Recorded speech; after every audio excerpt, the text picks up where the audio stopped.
அருட்பெருஞ்சோதி அருட்பெருஞ்சோதி தனிப்பெரும் கருணை அருட்பெருஞ்சோதி.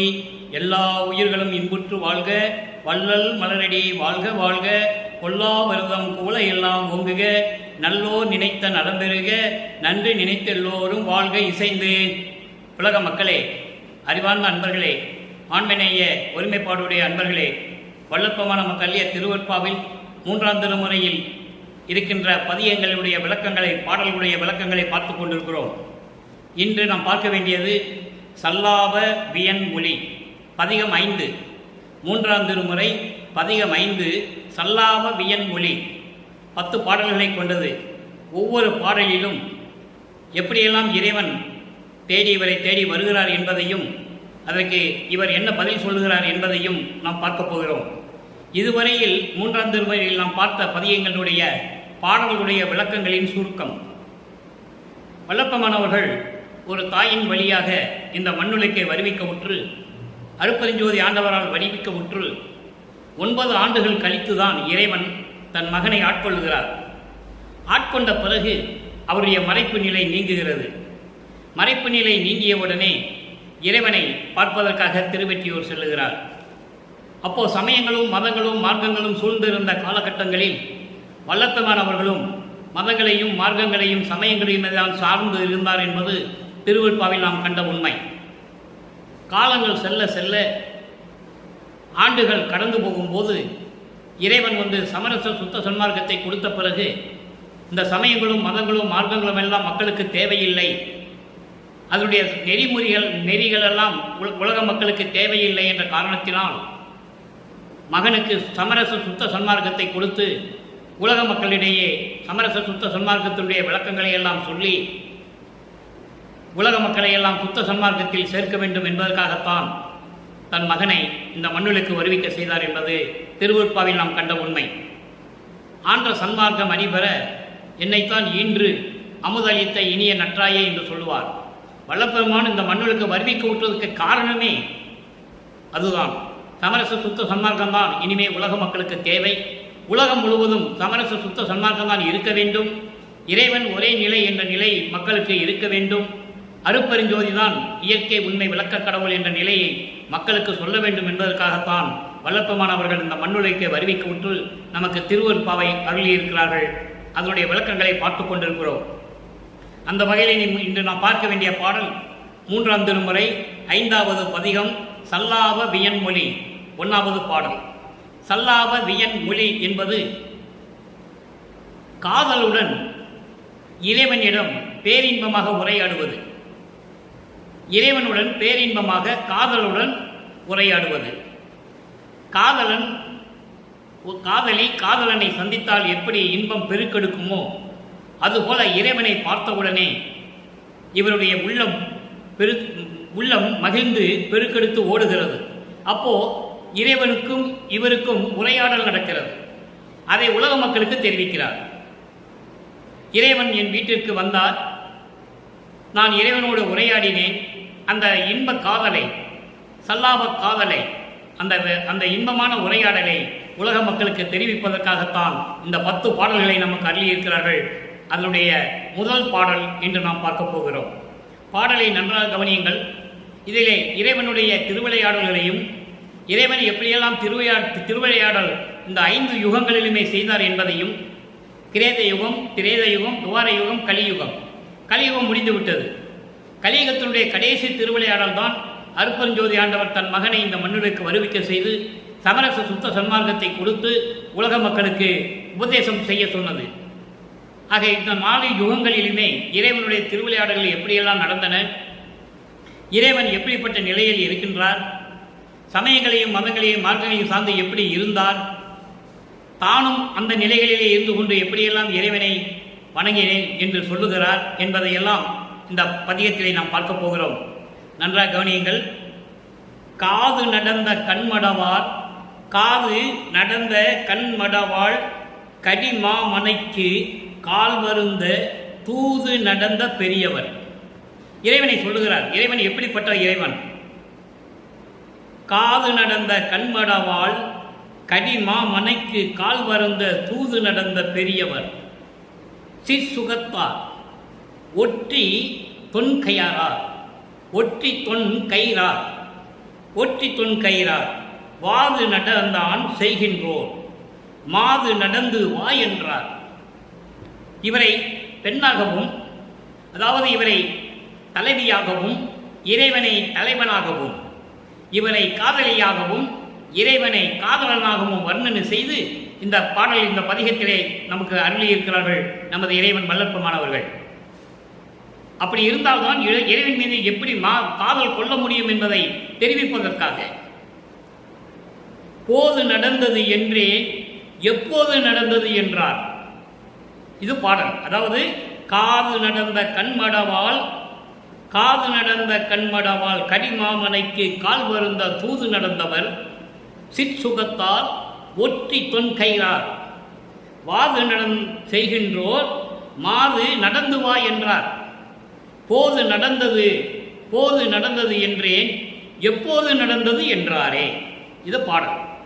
இந்த பாடலிலே பதவுரை பார்க்க போகிறோம். அன்பர்களே, இதுவரைக்கும் நாம் பார்த்த பாடல்கள் சமயங்களையும் மதங்களையும் மார்க்கங்களையும் சார்ந்திருந்தாலும் கூட ஒவ்வொரு காலகட்டத்திலும் இறைவனுடைய நிலையை வல்லற்பமான் தெரிவித்திருக்கிறார்கள். இறைவன் ஆட்கொண்ட பிறகு இறைவன் இவரை பார்த்து ஓடுவதும், இவருக்கு காட்சி கொடுத்து மறைவதும், இவர் இறைவனை தேடி செல்லுவதும், பவனி வரும்போது இறைவனை பார்ப்பதற்காக செல்லும் முன் இவரது உள்ளம் இவரை விட்டு சென்றதும், நாரையும் கிளிகளையும் தூது அனுப்பி எந்த பலன் இல்லை என்பதையும், எந்த அருளையும் கொடுக்கவில்லை என்பதையும் இதுவரை நாம் பார்த்திருக்கிறோம். இன்று நாம் பார்த்த பாடலிலே பாருங்கள். பதவுரை: காது நடந்த கண்மடவால் கடிமாமனைக்கு கால் வருந்த தூது நடந்த பெரியவர். சுந்தரன் காலத்தில், சுந்தரன் அதாவது ஊரநடிகளான் பேர் அவருக்கு, சம்பந்தனுக்கு திருஞான சம்பந்தர், கையேந்திரனுக்கு அப்பர் என்ற ஒரு பெயர் உண்டு, திருநாவுக்கரசர் என்ற ஒரு பெயர் உண்டு. சுந்தரனுக்கு ஊரநடிகளார், அவன் பேர் ஊரநடிகளார். திருவாரூரில் இருந்ததனால் ஊரார் என்று சொல்லுவார். இறைவனிடம் பற்று கொண்டு இருந்ததனால் சகமார்க்கத்தை சேர்ந்தவர் சுந்தரன். அதனால் ஊரநடிகளார் என்ற ஒரு பேர் உண்டு. திருவூராரை சேர்ந்த ஒரு அடிகளார், இறைவனுடைய அடிகளார். அதனால் ஊரநடிகளார் என்ற ஒரு பெயர் உண்டு. அப்போ சுந்தரன் அங்கே பரவினாச்சியார் என்ற ஒரு பெண்ணை காதலிக்கிறான். இறைவனிடம் சொல்லுகிறான், நான் சென்று பெண் கேட்டேன், அந்த பெண்ணுடைய தந்தையார் நீ ஒரு பிச்சை எடுத்து வாழ்ந்து கொண்டிருக்கிறாய், உனக்கு பெண் தர முடியாது என்று சொல்லிவிட்டார்.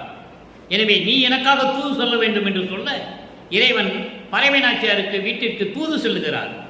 சுந்தரனின் காதலை சொல்வதற்காக, சுந்தரனுடைய விருப்பத்தை சொல்லுவதற்காக திருவாரூரிலே திருவழியே விடிய விடிய காத்திருந்து தூது சென்று கொண்டிருக்கிறார். அதை தான் இங்கு சொல்லுகிறார், காது நடந்த கண்மடவால்.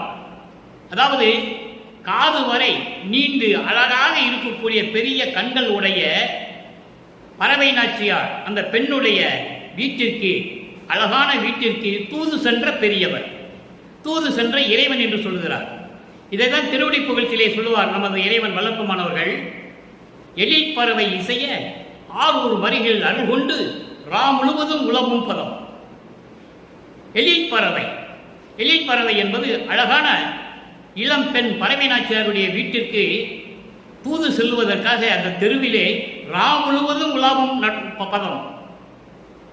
இரவு முழுவதும் அந்த தெருவிலே நின்று கொண்டு எப்போது நேரம் கிடைக்குமோ அங்கே சென்று பறவை நாச்சியாருக்கு சுந்தரனுடைய காதலை, அந்த விருப்பத்தை தெரியப்படுத்த வேண்டும் என்பதற்காக அந்த ரா முழுவதும் உலவிக் கொண்டிருந்தாராம் தெருவிலே. அதை தான் இங்கே சொல்கிறார், காது நடந்த கண்மடவால் கடிமாமனை. கடிமாமனை என்பது பெரிய அழகிய வீடு, அதான் கடிமாமனை என்று சொல்கிறார். கடி என்றால் அழகு, மா என்றால் பெரிய, மனை என்றால் வீடு. அழகான பெரிய வீட்டிற்கு அந்த பறவை நாச்சியாருக்கு தூது சென்ற பெரியவர். பெரியவர் என்றால் இறைவன், தியாகராஜ பெருமான். திருவாரூரில் இருக்கின்ற இறைவன் எழில் பறவைக்கு பறவை நாச்சியாரிடம் தூது செல்லுகிறார். சிற்சுகத்தார், சிற்சுகத்தார் என்பது மெஞ்ஞான அறிவுடன் பேரின்பமாக திகழ்ந்து கொண்டிருக்கின்ற இறைவன்.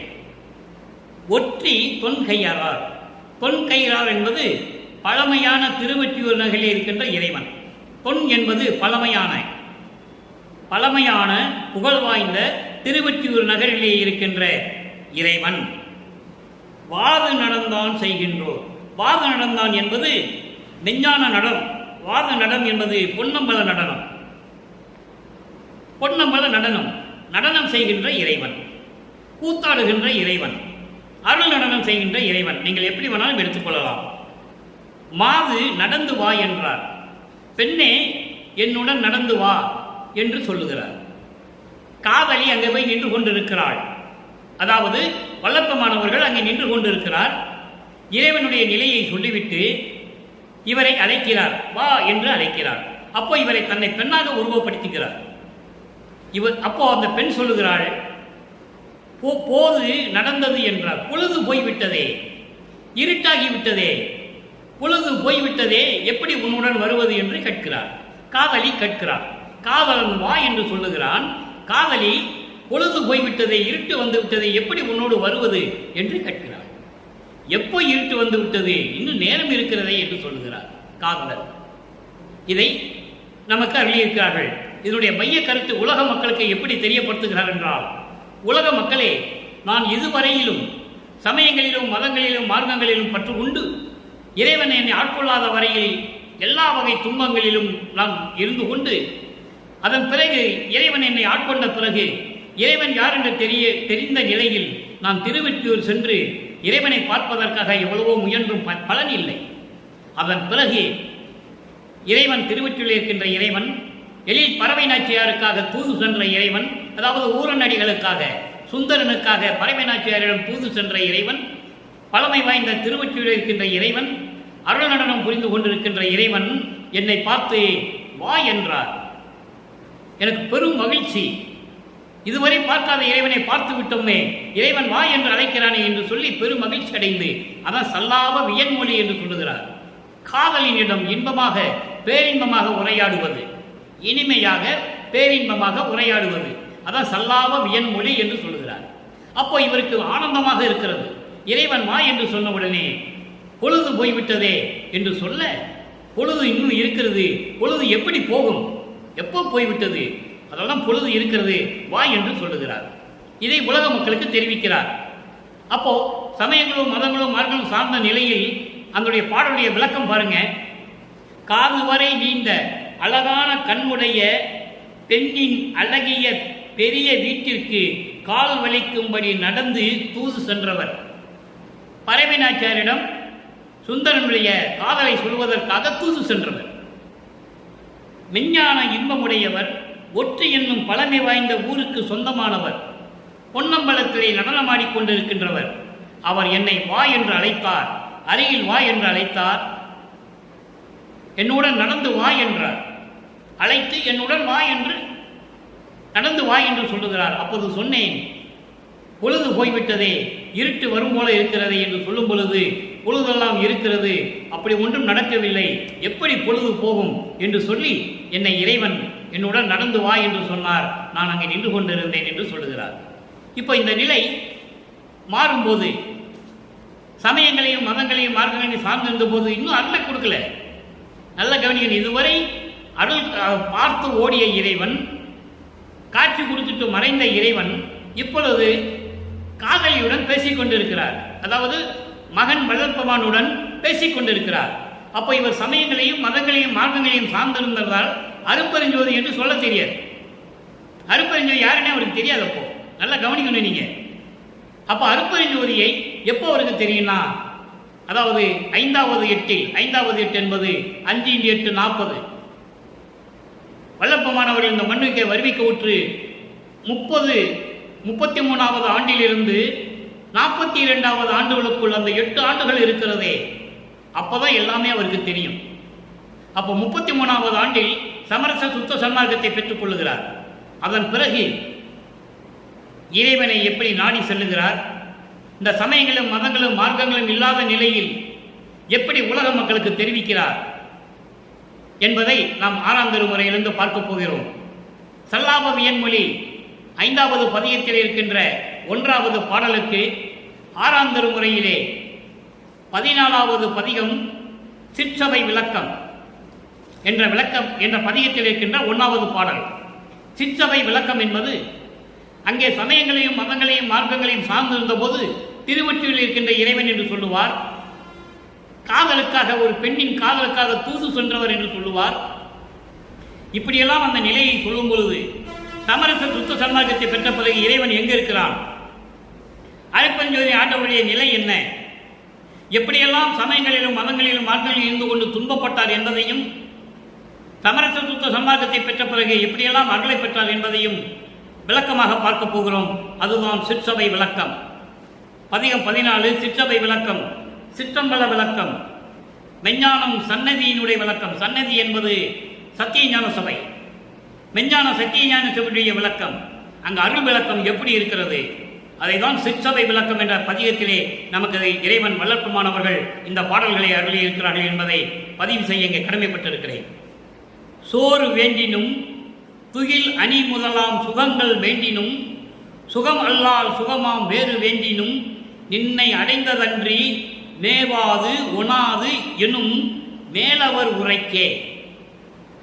மாறு வேண்டிலேன் வந்து நிற்கின்றேன், வள்ளலே உன்றன் மனக்குறிப்பு அறியேன். சாறு வேண்டிய பொழில் எடி வடலரசு, பொழில் வடலரசே சத்திய சபை தனிப்பெரும்பதியே. சத்திய சபை தனிப்பெரும்பதியே, தனிப்பெரும்பதி என்று சொல்லுவார். யாரிலும் ஒப்பிட முடியாத ஆதியும் அந்தமில்லா தோன்றிய இறைவன். அப்படிப்பட்ட இறைவன் தான் அருப்பெருஞ்சோதி. அவர்தான் சமரச சுத்த சன்மார்க்கத்தினுடைய தலைவன். அதை தான் இங்கே கூறுகிறார். இப்போ இந்த பாட்டுடைய பொருள் பாருங்க. சமயங்களிலும் மதங்களிலும் மார்க்கங்களிலும் இருந்து கொண்டிருந்தவர்கள், உலகிலே இருந்து கொண்டிய மக்கள் எது வேணும்னு கேட்பாங்க? சோறு வேணும்னு கேட்பாங்க, துகில் வேணும், ஆடை அணிகலன்கள் சுகங்கள் எது வேணாலும் சரி இறைவனை கேட்பார்கள். அப்போ அந்த பெரியவர்களாம் என்ன சொல்வார்கள் என்றால், நீங்கள் எது கிடைத்தாலும் சரி இறைவனுடைய அருள் இல்லாமல் நீங்கள் பெற முடியாது என்று பெரியவர்கள் சொல்லுவார்கள். அதான் சொல்றாரு. அதாவது இந்த சுகம் எல்லாமலும், அதாவது இந்த சுகம் மட்டும் வேறு எந்த சுகம் வேண்டுமானாலும், சோறு வேண்டுமானாலும் சரி, ஆடை வேண்டுமானாலும் சரி, அணிகலன்கள் வேண்டுமானாலும் சரி, சுகங்கள் வேண்டுமானாலும் சரி, இன்பம் வேண்டும் சுகம் வேண்டும் என்றாலும் சரி, சுகம் இல்லாமல் இந்த சுகத்தை தவிர வேறு எது வேண்டுமானாலும் சரி, நின்னை அடைந்ததன்றி உன்னை அடையாவிட்டால் எந்த சுகத்தையும் பெற முடியாது என்று பெரியவர்கள் சொல்லுவார்கள். அது உண்மைதான். வேறு வேண்டிலே, பெரியவர்களுடைய சொல்களை கட்டுப்படுகிறேன். வேறு வேண்டிலே இப்போ உன் முன்னால் வந்து நிற்கின்றேன். எங்க? சத்தியஞான சபையில் வந்து நின்று கொண்டிருக்கிறேன். வள்ளலே உன்றன் மனக்குறிப்பு அறியே. உன் உள்ளத்தில் என்னை பற்றி என்ன நினைத்துக் கொண்டிருக்கிறாய் என்பது எனக்கு தெரியவில்லை, என்னால் அறிந்து கொள்ள முடியவில்லை. வருவிக்க உற்றாய், வருவிக்க செய்தாய். நான் இந்த மண்ணுலகிலே ஒரு தாயின் வயிற்றிலிருந்து வருவிக்க உற்றேன். வருவிக்க உற்ற பிறகு, என்னை ஆட்கொண்ட பிறகு, இதுவரையிலும் சமயங்களிலும் மதங்களிலும் மார்க்கங்களிலும் இருந்த வரையிலும் எனக்கு எந்த அருளையும் கொடுக்கவில்லை. அதன் பின்பு, மகனே இதெல்லாம் தேவையில்லை, உனக்கு சுத்த சன்மார்க்கம் இருக்கிறது என்று சொல்லி சுத்த சன்மார்க்கத்தை கொடுத்து விட்டாய். அப்போது கூட எது வேண்டுமானாலும் சரி உன் அருளை பெறாமல் எதுவும் பெற முடியாது என்று பெரியவர்களுடைய சொல்லுக்கு நான் கட்டுப்பட்டு தான் இருந்தேன். இப்போ உன் முன்னால் வந்து நிற்கின்றேன். சமயங்களையும் மதங்களையும் மார்க்கங்களையும் எல்லாம் நீக்கிவிட்டு உன் முன்னால் வந்து நின்று கொண்டிருக்கிறேன். வள்ளலே உன் மனக்குறிப்பு அறியே. உன் மனதில் என்னதான் நினைத்துக் கொண்டிருக்கிறாய் என்று எனக்கு தெரியவில்லை. சாறு வேண்டிய பொழில் வடலரசே சத்திய சபை தனிப்பெரும்பதியே. சாறு வேண்டிய என்பது விழாக்கோலம் கொண்ட எழில்மிக்க வடலூரில் இருக்கின்ற அரசனே, அருப்பெருஞ்சோதியே, சத்தியஞான சபையில் இருக்கின்ற தனிப்பெரும்பதியே, பேரின்பமாக திகழ்ந்து கொண்டிருக்கின்ற சத்தியஞான சபையிலே அருள் வல்லமையுடன் விழாக்கோலம் பூண்டு கொண்டு இருக்கின்ற அந்த வடலூரிலே பேரின்பமாக விளங்கிக் கொண்டிருக்கின்ற, அருள் நடனம் செய்து கொண்டு அருளாட்சி செய்து கொண்டிருக்கின்ற வடலூர் அரசனே. வடலூர் அரசன் என்பது அருப்பெருஞ்சோதி, சத்திய சபை தனிப்பெரும்பதியே, சத்தியஞான சபையின் ஒப்பற்ற இறைவனே, இயற்கை உண்மை விளக்க கடவுளே என்று சொல்லுகிறார். அதான் தனி பெரும்பதி என்று சொல்லுகிறார். யாருடனும் ஒப்பிட முடியாத ஆதியும் அந்தமில்லாம் தோன்றிய இறைவன் என்று சொல்லுவார். அப்படிப்பட்ட இறைவன், சத்தியஞான சபையில் இருக்கின்ற இறைவனே, இப்போ உன் முன்னால் வந்து நிற்கின்றேன். உன் மனக்குறிப்பு அறிய, உன் எண்ணத்தில் என்ன இருக்குது என்பது எனக்கு தெரியாது. எனக்கு விரைவில் தெரியப்படுத்தி என்னை ஆட்கொண்டு அருள்வாயாக என்று சொல்லி இந்த பாடலை நமக்கு அருளியிருக்கிறார்கள். அடுத்து ஒரு நிலை, அங்கே சல்லாவியன் மொழியிலே இருக்கின்ற அடுத்த ஒரு நிலைக்கு இங்கு ஒரு விளக்கம். பதிகம் 18 திரு கதவம் திறத்தல். திரு கதவம் திறத்தல். திரு கதவம் திறத்தல் என்பது திருவுள்ளத்தில் ஏற்றுக்கொள்ளும்படி இறைவனை வேண்டுதல். உன் உள்ளத்தில் எனக்கு இடம் கொடுக்க வேண்டும். அதான் அந்த உள்ளத்தை திறக்க சொல்லுகிறார். உள்ளத்தை திரு கதவம் என்று சொல்லுகிறார். உன் உள்ளத்தை திறந்து எனக்கு அருளை என்னை ஏற்றுக்கொள்ள வேண்டும், உன் உள்ளத்தில் என்னை ஏற்றுக்கொள்ள வேண்டும் என்று சொல்லி இறைவனை வேண்டுவது, அந்த கதவை திறக்க சொல்லுவது. அதான் திருக்கதவம் திறத்தல். பாடலை பாருங்க. திருக்கதவம் திறவாயோ திரைகள் எல்லாம் தவிர்த்தே. அப்போ அது வரைக்கும் திரைகள் இருந்து கொண்டிருக்கிறது. சமயங்களிலும் மதங்களிலும் மார்க்கங்களிலும் இருந்து கொண்ட இந்த திரைகள், மாயைகள், மயக்கங்கள், உலக விடை ஆசைகள் எல்லாத்தையும் நீக்க வேண்டும் அல்லவா? மண்ணாசை, பெண்ணாசை, பொன்னாசை. அப்போ திருக்கதவம் திறவாயோ, உன் உள்ளத்திலே என்னை ஏற்றுக்கொள்ள வேண்டும், அதற்காக உன் உள்ளத்தை திறந்து வைக்க வேண்டும். அதான் திரு கதவம் திறவாயோ என்று சொல்லுகிறார். உள்ளத்தை திறக்க வேண்டும், உன் உள்ளத்தில் என்னை ஏற்றுக்கொள்ள வேண்டும். எப்படி? திரைகள் எல்லாம் தவிர்த்தே. நான் சமயங்களிலும் மதங்களிலும் மார்க்கங்கள் இருந்த போது அங்கே ஏற்பட்ட எனக்கு துன்பங்கள், துயரங்கள், திரைகள் என்பது மறைப்புகள், மாயைகள், மயக்கங்கள் எல்லாவற்றையும் நீக்கி திருவுளம் பெருஞ்சோதி திருவுரு காட்டாயோ. நீ எனக்கு அந்த உருவத்தை காட்ட மாட்டாயா? அருப்பெருஞ்சோதி உருவத்தை எனக்கு காட்ட மாட்டாயா? உருக்கி அமுது ஊற்றி எடுத்து உடம்பு உயிரோடு உள்ளமும் ஒளிமயமே ஆக்குற மெய் உணர்ச்சி அருளாயோ. எப்படி கேட்கிறார் பாருங்க. உன்னாலே இந்த மண்ணுலைக்கு வருவிக்க விட்டு எல்லா துன்பங்களையும், துயர்களையும், இடர்களையெல்லாம் அனுபவித்து விட்டு சுத்த சன்மார்க்கத்தை பெற்றுக்கொண்டு உன்னிடம் வந்து நிற்கிறேன். என்னை திரைகளெல்லாம் நீக்கி உன் உள்ளத்திலே ஏற்றுக்கொண்டு எனக்கு அருப்பெருஞ்சோதியுடைய உருவத்தை காட்ட மாட்டாயா? உருக்கி அமுது ஊற்றி எடுத்து மனத்தை நெகிழ வைத்து அமுது ஊற்றி எடுத்து என் உள்ளத்திலே அமுது ஊற வேண்டும், ஊற்றெடுத்து பொங்கி வழிய வேண்டும். அப்படி அமுது ஊற்றெடுத்து இந்த உடம்பு, உயிர், உள்ளமும் ஒளிமயமே ஆக்குற எல்லாவற்றையும் ஒளிமயமாக ஆக்க வேண்டும். அதற்காக மெய் உணர்ச்சி அருளாயோ. மெய் உணர்ச்சி உண்மையான அந்த நிலைகள், கடவுள் நிலை. மெய் உணர்ச்சி என்பது கடவுள் நிலை. உடம்பை ஒளிமயமாக்குகின்ற அந்த மெய் உணர்ச்சியை எனக்கு அருள மாட்டாயா? கருத்தா தனி வடவோய். கருதா தனி வடிவோய். கரிதா தனி உடவோய். நல்லா கவனிக்க நின்னீங்க. கருதா தனி வடிவோய். எந்த ஒரு தாய் கருவறையிலிருந்து பிறக்காதவன். எல்லாமே தாய் கருவறையிலிருந்து தான் வந்தவர்கள். கருதா ஒரு தாயின் கருவறையிலிருந்து பிறக்காத இறைவன் தனி வடிவோய், அருப்பெருஞ்சோதி வடிவமானவன். அப்படிப்பட்ட இறைவனை என்று சொல்லுகிறார். இதைத்தான் சொல்லுவார் அதாவது 2ஆம் திருமுறையில் சொல்லுவார். 107வது பதிகம் நடேசர் கீர்த்தனை. 2ஆம் திருமுறையில் 107வது பதிகத்தில் நடேசர் கீர்த்தனையில 7வது பாடல்ல முதல் 2 வரி சொல்லுவார். தாய் வயிற்றில் பிறவாது தானே முளைத்தவருக்கு. அதுதான் இங்கே கருதா தனி வடிவோய் என்று சொல்லுகிறார். நல்லா நீங்க புரிஞ்சுக்கணும். கருதா தனி வடிவோய். ஒரு தாயின் கருவறையிலிருந்து பிறக்காத இறைவன் தனி வடிவோய், அருள் வல்லமை படைத்த அருப்பெருஞ்சோதி வடிவமாக இருக்கின்ற இறைவன். அருப்பெருஞ்சோதி வடிவமாக இருக்கின்ற இறைவன். இதை 2ஆம் திருமுறையிலே ஒரு பாடலிலே சொல்லுவார். 107வது பதிகம் நடேசர் கீர்த்தனை 7வது பாடல்ல முதல்ல 2 வரியிலே சொல்லுவார். தாய் வயிற்றில் பிறவாது தானே முளைத்தவருக்கு சாதி குலம் அறியாது. எப்படி சொல்றார் பாருங்க. அப்போ சாதியும் மதமும் சமயமும் பொய்யென ஆதியில் உணர்த்திய அருப்பெருஞ்சோதி அகவல்ல வரும். சாதியும் மதமும் சமயமும் காணா ஆதி அநாதையாம் அருப்பெருஞ்சோதி. இதெல்லாம் அருப்பெருஞ்சோதி அகவல்ல வரும். இது இங்க 2ஆம் திருமுறையில அந்த பதியத்திலே சொல்றாரு. தாய் வயிற்றில் பிறவாது தானே முளைத்தவருக்கு. ஒரு தாய் வயிற்றிலிருந்து பிறக்காது தானே முளைத்தவருக்கு சுயமாக தோன்றிய இறைவன், ஆதியும் அந்தமும் இல்லாமல் தோன்றிய இறைவன், சுயமாக தோன்றிய இறைவன் அருப்பெருஞ்சோதி. அவருக்கு சாதி குலம் அறியாது, அவருக்கு தெரியாது. தாண்டம் செய்கின்றவருக்கு அருள் செய்கின்ற இறைவன் என்று சொல்லுவார். அப்படிப்பட்ட இறைவன் அதான் சொல்கிறாரு, கருக்கருதா தனிவடவோய் நின்னை எண்ணுள் கலந்தே கங்குள் பகல் இன்றி என்றும் கலித்திட செய்யாயோ. உன்னை என் உள்ளத்தில் கலக்க செய்ய வேண்டும், நீ என் உள்ளத்தில் கலந்து கொள்ள வேண்டும். எப்படி? கங்குள் பகல் இன்றி, இரவும் பகலும் இல்லாமல் என்றும் எப்பொழுதும், இரவும் பகலும் இல்லாமல் என்றும் எப்பொழுதும் கலித்திட செய்யாயோ.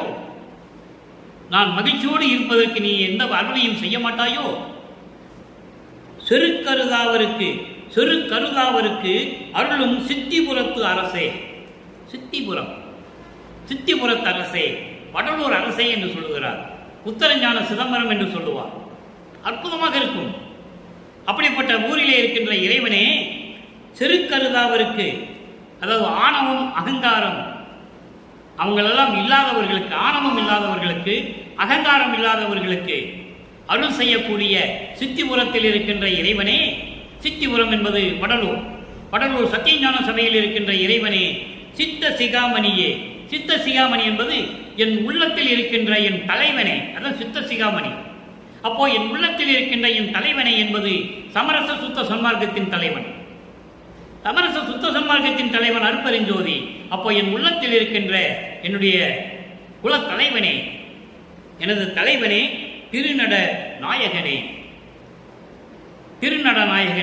அருளோடு ஆட்சி செய்து கொண்டு, அருளாட்சி செய்து கொண்டு, அருள் நடனம் ஆடிக்கொண்டிருக்கின்ற எனது இறைவனே, அருட்பெருஞ்சோதியே என்று சொல்லுகிறார்.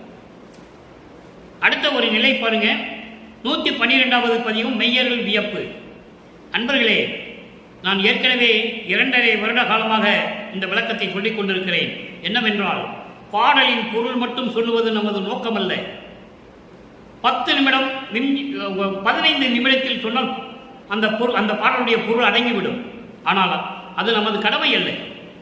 மதங்களையும் மார்க்கங்களையும் சமயங்களையும் சார்ந்திருந்த நமது இறைவன் வல்லற்பெருமானவர்கள் எப்படி வருவிக்க உற்று, அதன் பிறகு எப்படி சுத்த சன்மார்க்கத்தை பெற்றுக்கொண்டு, இறைவனுடைய அருளை பெற்றுக்கொண்டு எப்படி அருட்பெருஞ்சோதியானார். அவர் இறைவனாகவே வருவிக்க உற்றவர். தந்தையும் மகனும் சேர்ந்து திருவிளையாடல் செய்கிறார்கள் உலக மக்களுக்காக, உலக மக்கள் புரிந்து கொள்ள வேண்டும் என்பதற்காக. திடீரென்று வானத்தில் இருந்தோ கடலில் இருந்தோ தன் மகனை வரவழைக்க முடியும் இறைவனால். அப்படி எத்தனையோ உண்டு புராணங்களிலே. நெற்றிக்கண்ணில் இருந்து வரவைத்ததும், ஒரு தெப்பக்குளத்திலிருந்து வரவழைத்ததும் எல்லாம் உண்டு, இல்லை என்று சொல்ல முடியாது. ஆனால் சுத்த சன்மார்க்கத்தை உலக மக்களிடம் பரப்பி இந்த பிரபஞ்சம் முழுவதும் சுத்த சன்மார்க்கம் நிலவ வேண்டும் என்பதற்காக, நிலை பெற்று நிற்க வேண்டும் என்பதற்காக தன் மகனை ஒரு தாயின் வழியாக கொண்டு வருகிறார் என்பதை நீங்கள் புரிந்து கொள்ள வேண்டும். அப்போ மெய்யருள் வியப்பில் பாருங்க, இங்க 11வது பாடல். இதுவரை 10 பாடலுடைய விளக்கத்தை பார்த்திருக்கிறோம். அது திருவிழா வியப்புக்கு முடிந்து விட்டது. சல்லாப வியன் மொழிக்கு மெய்யருள் வியப்பிலே 11வது பாடலிலே விளக்கம் பாருங்க.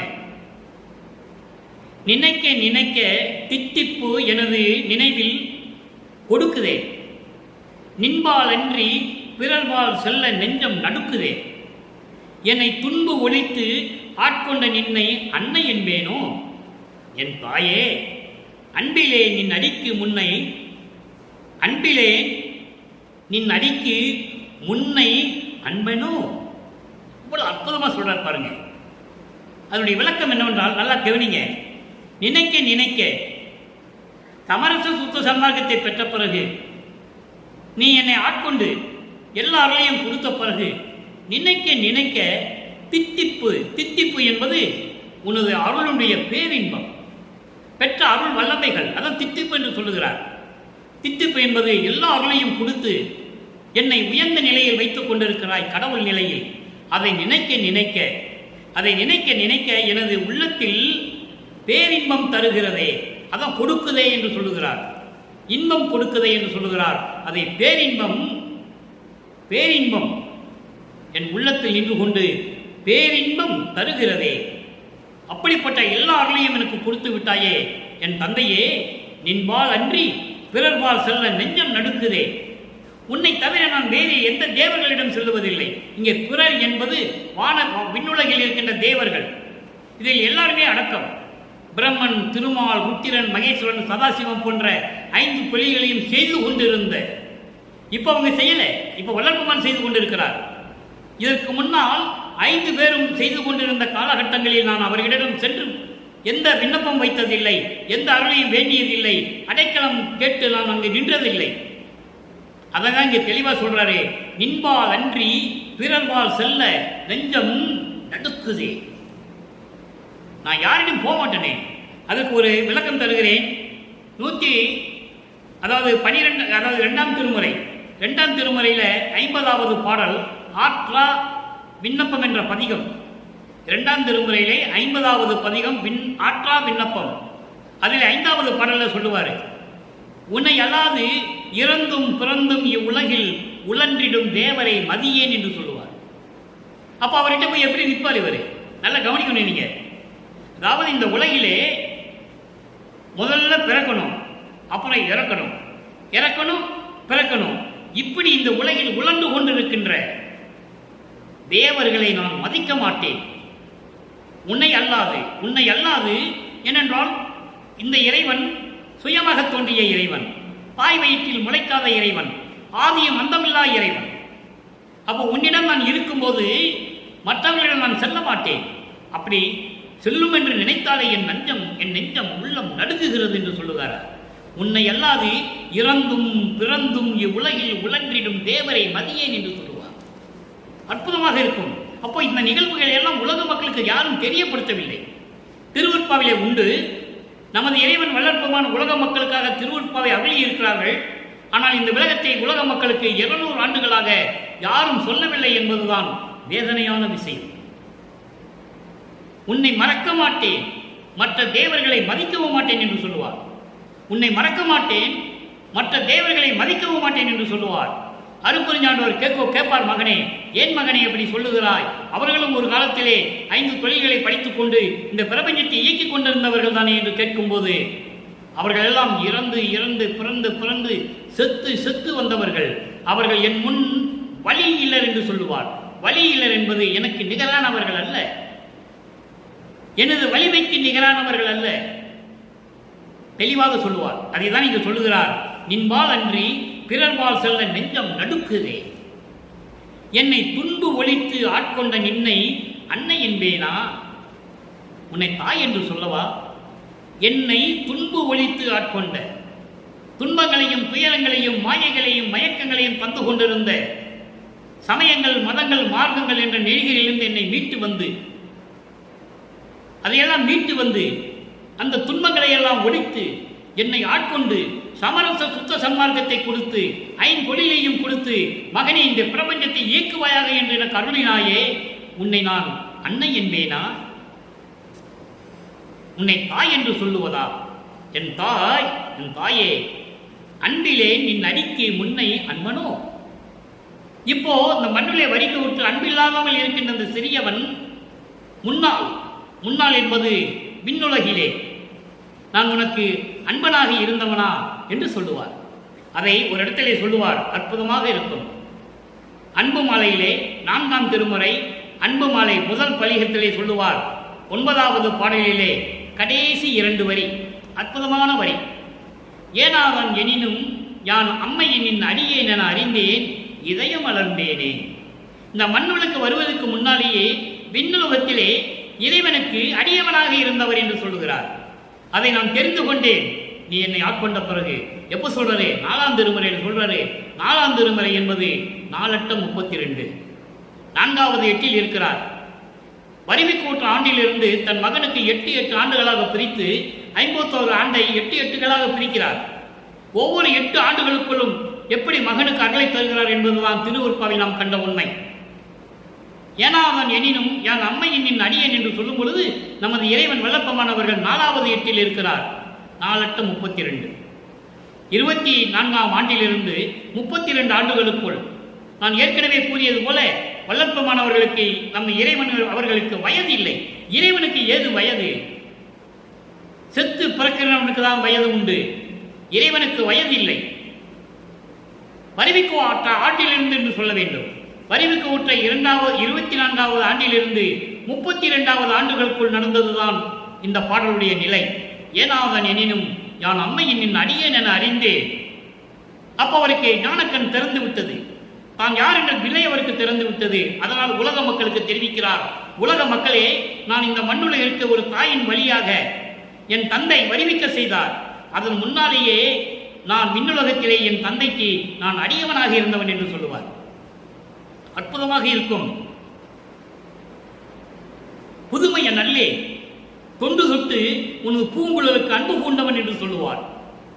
இரண்டாம் திருமுறையில் சொல்லுவார், புதிய நல்லே, நான் புதுசாவா வந்திருக்கேன். இங்க உங்க அப்பா கிட்ட சொல்றாரு அருப்பஞ்சாண்டிட்ட, நீ என்ன புதுசாவே நீ பார்த்துட்டு இருக்க.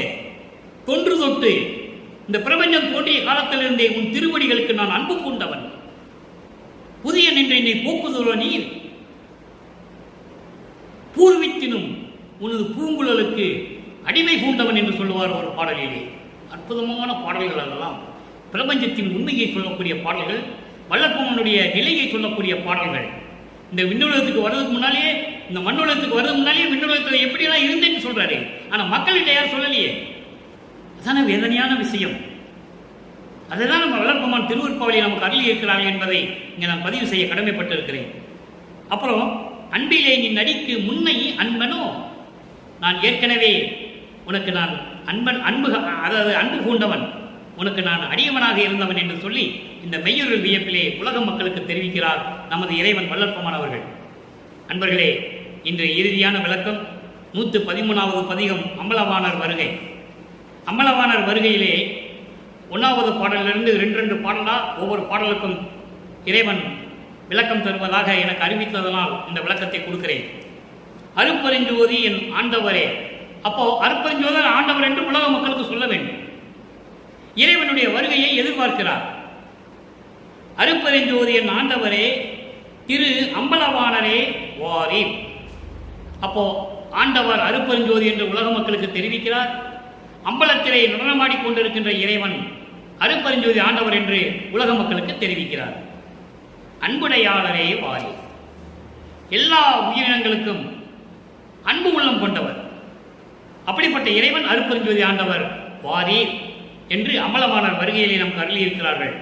அடுத்து, அச்சம் தவிர்த்து என்னை ஆட்கொண்டு அருளிய, அச்சம் தவிர்த்து என்னை ஆட்கொண்டு அருளிய அந்தனரே இங்கு வாரி. ஏன் அச்சம் தவிர்த்து என்று சொல்லுகிறார்? அதை கவனிக்க வேண்டும். நாம் இவர் ஏற்கனவே இறைவனாக வருவிக்க உற்று சமரச சுத்த சண்மகத்தை பெற்றுக்கொண்டு எல்லா அருளையும் பெற்றுக்கொண்டார். இருந்தாலும் அச்சம் தவிர்த்து என்னை ஆட்கொண்டு அருளிய அந்தனரே இங்கு வாரி. இங்கே அந்தனர் என்பது அருப்பெருஞ்சோதி. அந்தனர் என்பது உடனே நீங்க ஐயர் சொன்னது பிராமணர் நினைச்சிடக்கூடாது. அந்தனர் என்பது அருப்பெருஞ்சோதி. அம்பலத்தரையரே வாரி என்று சொல்கிறார். இந்த அச்சம் தவிர்த்து என்பது ஏற்கனவே 5 தொழில்களை செய்து கொண்டிருந்தார்கள். பிரம்மன், திருமால், ருத்திரன், மகேஸ்வரன், சதாசிவம். இந்த 5 தொழில்களையும் தனித்தனியாக செய்து கொண்டிருந்தார்கள். அப்போ இந்த பிரபஞ்சத்தை நீ இயக்க வேண்டும் என்று தந்தை சொன்ன உடனே இவருக்கு ஒரு அச்சம் ஏற்படுகிறது. அது இயற்கை தானே, அது இயற்கை தானே. ஒரு தனி மனிதனால், ஒரு தனியுடைய நபரால் எப்படி இவ்வளவு தொழில்களையும் செய்து கொண்டு எப்படி இந்த பிரபஞ்சத்தை இயக்கக்கூடும், இயக்க முடியும் என்ற ஒரு அச்சம் ஏற்படுவது இயற்கை தானே. தந்தையிடம் சொல்லுகிறார், என் தந்தையே, நான் ஒருவனாக இருந்து கொண்டு இந்த பிரபஞ்சத்தை இயக்குவதற்கு சிறிதளவு அச்சம் இருக்கிறது என்று சொல்லும்போது, அச்சம் தவிர்க்க என் மகனே, நான் உன் உடன் இருக்கிறேன். நான் உன் உடன் 2 கலந்து கொள்ளப் போகிறேன். நீயும் அருப்பெருஞ்சோதி ஆகப் போகிறாய். நல்லா கவனிக்கணும். நீங்க அச்சம் தவிர்த்து என்னை ஆட்கொண்ட இறைவனே, இப்படி எல்லாம் ஏற்பட்ட எனது இயற்கையான அச்சங்களை எல்லாம் தவிர்த்து என்னை ஆட்கொண்ட இறைவன் அருப்பெருஞ்சோதி. இதைதான் பின்னாலே சொல்லுவார். அந்த விளக்கமெல்லாம் பின்னாலே வருகிறது. அருப்பெருஞ்சோதி ஆண்டவர் ஏன் தன் மகனுடன் 2 கலந்து கொண்டார்? வல்லப்பமன் ஒன்று அறையில் போய் பூட்டிக்கிட்டு எல்லாம் மறையில. நல்லா கவனிச்சுக்கணும். நீங்க வந்தாரு, போனாரு, பிறந்தாரு, பாடினாரு, கண்ணீர் விட்டாரு, கதறினாரு, அறைக்குள்ள போனாரு, மறைஞ்சிட்டாரு. அதெல்லாம் கிடையாது. அவர் ஏற்கனவே இறைவனாக இருக்கின்றவர், அருப்பெருஞ்சோதி. அவர் தந்தை மகனுடன் 2 கலந்து 2 பேரும் கடவுளாகிறார்கள். ஜோதி வடிவமாக இருந்து கொண்டு இந்த பிரபஞ்சத்தை இயக்கிக் கொண்டிருக்கிறார்கள். வல்லப்பமானவர்கள் தன் தந்தையின் கட்டளைப்படி ஒளிமயமாக இருந்து கொண்டு, அருவமாக இருந்து கொண்டு இந்த பிரபஞ்சத்தை இயக்கிக் கொண்டிருக்கிறார் என்பதுதான் உண்மை என்று கூறி இந்த பாடலுக்கு விளக்கம் இதோடு நிறைவடைகிறது. சல்லாவ வியன் ஒளி. 3ஆம் திருமுறை 5வது பதிகம் சல்லாவ வியன் ஒளிய முதல் பாடலுடைய விளக்கம் சுத்த சன்மார்க்க விளக்கத்தோடு நிறைவடைகிறது என்பதை மகிழ்ச்சியோடு தெரிவித்துக் கொண்டு உலக மக்களை நீங்களும் சமரச சுத்த சன்மார்க்கத்தில் இருந்து கொண்டு இறைவனை வணங்கி அருட்பெருஞ்சோதி ஆண்டவரை வணங்கி, அருட்பெருஞ்சோதி ஆண்டவர் என்றாலே வள்ளல் பெருமான் தான். அப்படிப்பட்ட இறைவனை வணங்கி சைவ நெறியில் இருந்து கொண்டு அசைவ உணவுகளை எல்லாம் நீக்கி ஜீவகாருண்ய ஒழுக்கத்தில் இருந்து கொண்டு இறைவனை வணங்கி இறைவனுடைய அருளையும் பொருளையெல்லாம் பெற்றுக்கொண்டு இந்த வையகத்திலே நீங்கள் உறவினர்களோடும் மனைவி மக்களோடும் பேரின்பமாக வாழ வேண்டும், நோயற்றவையில் வாழ வேண்டும் என்று இறைவனுடைய தயவோடையும் கருணையோடையும் இந்த வள்ளலார் ஊழியன் விடைபெறுகிறேன். மீண்டும் நாளை சந்திப்போம். நன்றி, வணக்கம். அருட்பெருஞ்சோதி அருட்பெருஞ்சோதி, தனிப்பெரும் கருணை அருட்பெருஞ்சோதி. நன்றி, வணக்கம்.